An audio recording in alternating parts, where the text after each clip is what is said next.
Assalamualaikum warahmatullahi wabarakatuh. Perkenalkan, nama saya Anis Faridatul Istiqomah dari Prodi Hukum Keluarga Islam semester 4 dengan nomor induk mahasiswa yaitu 223011118 yang kali ini mendapatkan tugas untuk mereview sebuah video yang membahas tentang pemilihan isu strategis dalam advokasi.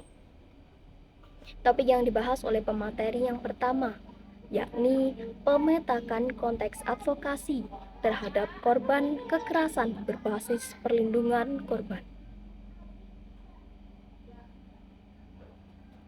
Perlu kita ketahui bahwa teori advokasi pada perempuan biasanya digunakan untuk menjelaskan suatu proses pencarian bantuan di kalangan penyintas. Kasus ini berfokus dalam proses manusia berpikir, bertindak secara internal untuk mencari bantuan individu dengan mencakup 3 tahap, yaitu yang pertama, mengenali dan mendefinisikan masalah, yang kedua, memutuskan untuk mencari bantuan, yang ketiga, cara untuk memilih memberikan bantuan. Sebuah studi terhadap perempuan yang menerima layanan advokasi komprehensif dan intensif ketika mereka itu memutuskan untuk pindah ke perumahan, sementara menemukan bahwa perempuan yang menerima layanan advokasi tersebut dibandingkan dengan seorang perempuan yang tidak menerima layanan advokasi jauh lebih efektif dalam mencapai tujuannya.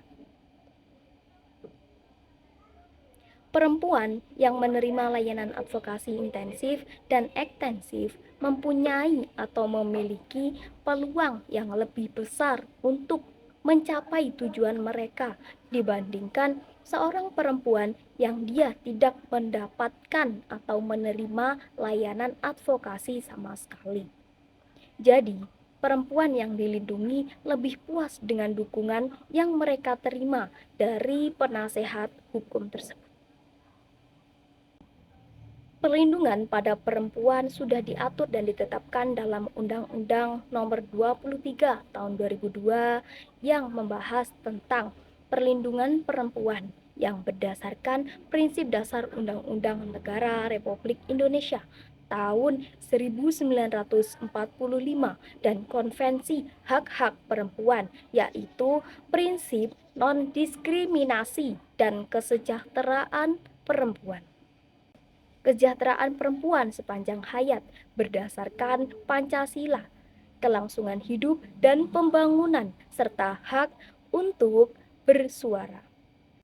Undang-Undang Perlindungan Perempuan juga memberikan perlindungan khusus kepada perempuan-perempuan yang mereka sedang berhadapan dengan hukum atau menjadi seorang korban, menjadi korban kejahatan yang menjadi tanggung jawab negara atau masyarakat setempat.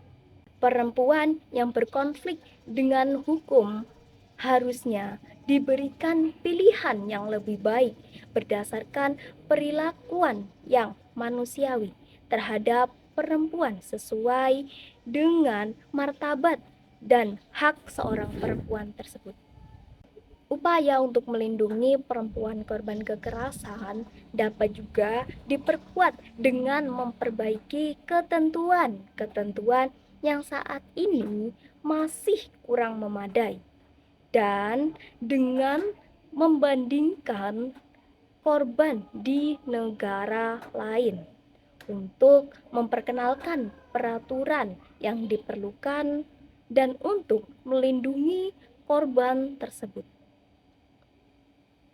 Misalnya, digunakan sistem peradilan restoratif justice pada peradilan di New South Wales dengan mempertemukan orang-orang yang pernah mengalami jenis kekerasan tertentu untuk mendiskusikan apa yang terjadi, bagaimana dampaknya terhadap mereka, dan apa yang dapat mereka lakukan untuk memperbaiki situasi-situasi tersebut.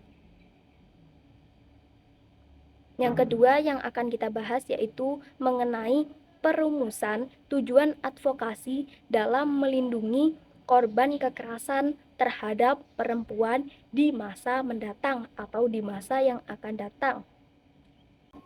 Dan perlu kita ketahui bahwa tujuan dari organisasi advokasi yaitu untuk melindungi korban kekerasan terhadap perempuan adalah upaya yang dapat dicapai untuk secara khusus memperkuat perlindungan terhadap perempuan dan mengurangi angka kejadian kekerasan terhadap perempuan. Organisasi ini atau yang dimaksud yaitu organisasi advokasi dapat bekerja sama dengan berbagai pihak untuk mencapai tujuannya.